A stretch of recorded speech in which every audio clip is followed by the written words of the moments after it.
स्वर्ग की यात्रा। बादशाह अकबर के दरबार में अधिकांश मंत्री बीरबल से जलते थे। उन्हें बीरबल की अकबर से निकटता फूटी आंख नहीं सुहाती थी। अकबर का बीरबल पर अति विश्वास तथा हर बात पर बीरबल की राय को सर्वोपरि रखने में भी वे कारण थे, जिसके कारण बीरबल दरबारियों की ईर्ष्या का पात्र था। दरबारी जानते थे कि बीरबल के रहते वे कभी बादशाह अकबर के प्रिय नहीं बन सकते।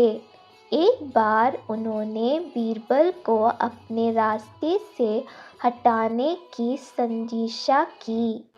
इस संजीशा में उनका सहायक बना बादशाह अकबर का नाई। नाई को बादशाह अकबर के बाल काटते समय उनसे वार्तालाप करने का अवसर मिल जाता है। एक दिन बाल काटते हुए वह अकबर से बोला, बादशाह सलामत, कल रात मैंने एक सपना देखा जिसमें आपके अब्बा हुजूर मुझे दिखाई दिए।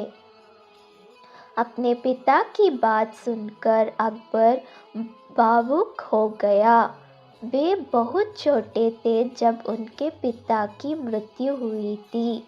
भावुक होकर उन्होंने नाई से पूछा, अच्छा, कैसे लग रहे थे अब्बा हुजूर?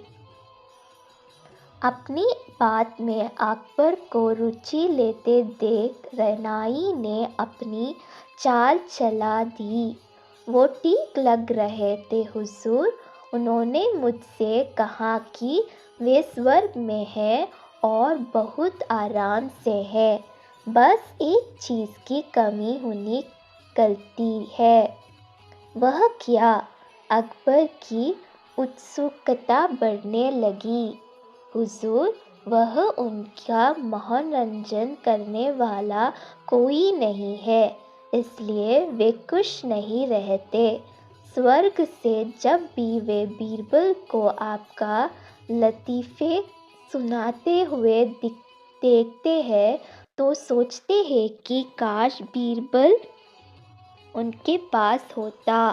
उन्होंने आपके लिए पैगाम भिजवाया है कि बीरबल को उनके पास स्वर्ग भिजवा दिया जाए।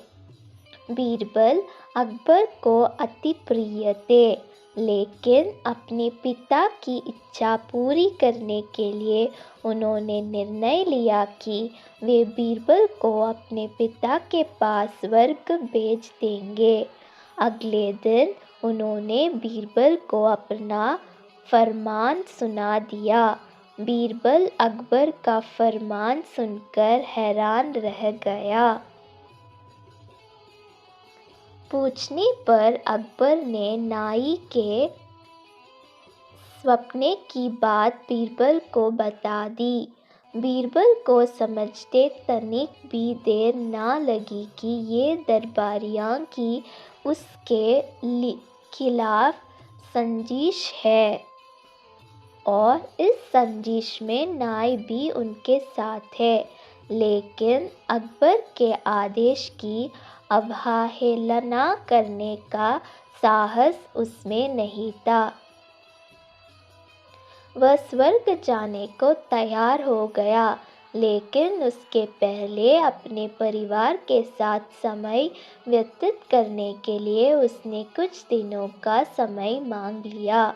घर पहुंचकर उसने सारी बात अपनी पत्नी को बताई, जिससे सुनकर वह चिंतित हो गई। लेकिन बीरबल इस विपत्ति से निकलने की एक योजना बना चुका था। योजनानुसार अपनी पत्नी के साथ मिलकर उसने अपने घर के आंगन में एक कब्र खोद ली। साथ ही उस कब्र के भीतर से अपने शयन कक्ष को जाती एक सुरंग भी निकाल ली।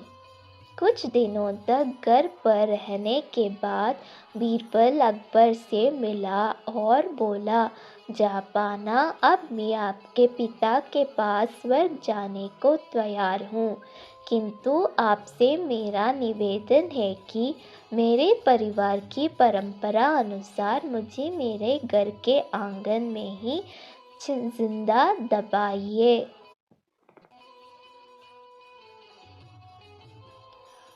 अकबर बीरबल की बात मान गई और उसे उसके घर के आंगन में बनी कब्र में जिंदा दफन करवा दिया। योजनानुसार बीरबल कब्र से लगी सुरंग से होते हुए अपने घर आ गया। उसके बाद 2 महीने तक वह घर पर ही छुपकर रहा। 2 महीने बाद वो अकबर के दरबार में पहुंचा। सारे दरबारी उसे देखकर हैरान थे। बीरबल के बाल और दाढ़ी बढ़ी हुई थी और वह बड़ा ही विचित्र नजर आ रहा था।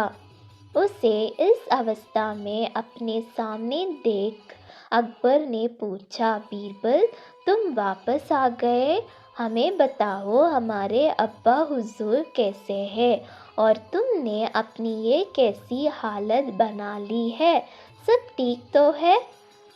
जी जहाँपनाह, स्वर्ग में सब ठीक है। मैं आपके पिताजी से मिला और उन्होंने खूब सारे लतीफ़े सुनाकर उनका मनोरंजन भी किया। अपने पिता खुश भी बहुत हुए, लेकिन बीरबल ने कहना जारी रखा, स्वर्ग में नाई का ना होने एक बड़ा समस्या है, इसलिए तो मेरे बाल बढ़ गए हैं और दाढ़ी भी। आपके पिताजी के बालों और दाढ़ी की हालत तो मुझसे भी बुरी है, इसलिए उन्होंने स्वर्ग में आपके नाई को भिजवा देने का पैगाम भेजा है। इत्तेफाक से नाई भी उस दिन वही था। बीरबल की बात सुनकर उसकी सिट्टी पिट्टी गुम हो गई। इधर अपने अब्बा हुजूर की ये इच्छा भी पूरी करने के लिए अकबर ने नाई को जिंदा दफनाने का आदेश दे दिया। ये आदेश सुनकर डर के मारे नाई अकबर के पैरों पर गिर पड़ा और बीरबल को फौरन की योजना और उसमें शामिल मंत्रियों के बारे में अकबर को सब कुछ बता दिया। फिर क्या? संदिग्धताओं को उनकी साजिश की सजा मिलनी ही थी। अकबर ने सबको 40-40 कोड़े लगवाए।